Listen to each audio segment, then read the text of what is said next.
অধিকাংশ মানুষের জন্মদিন মনে হয় এই বছরের শেষ দিকে।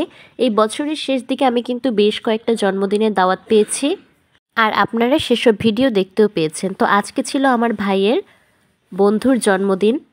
তো এখানে ওর বন্ধুদের আর বন্ধুর বোনদের ইনভাইট করা হয়েছিল, তো সেই সূত্রে সেখানে আমিও গিয়েছিলাম। প্রথমে যে চকলেট কেকটা দিল, আমি একটা বাচ্চাকে চকলেটটা দিয়ে দিলাম। কেকটা বেশ মজাই ছিল, কিন্তু সবচেয়ে মজা ছিল এই কেকটা। এটা ছিল টেস্টি ট্রিটের কেক। তারা খাবার দাবারেরও বেশ আয়োজন করেছিল, তো আমরা খেতে বসে গেলাম। তো মেনুতে সর্বপ্রথম ছিল ডিমের কোরমা। তো ডিমের কোরমা লেবু দিয়ে চিপে খেতে কিন্তু খুবই মজা লাগে। আর এরপরে ছিল চাইনিজ ভেজিটেবল। তো আপনারা তো জানেনই চাইনিজ ভেজিটেবল আমার কত পছন্দের। আর শীতকালে বিভিন্ন রকমের টাটকা সবজি দিয়ে এই যে ভেজিটেবলটা করা হয়, এটা খেতে কিন্তু বেশ ভালো লাগে, আর এটা বেশ ফ্রেশও।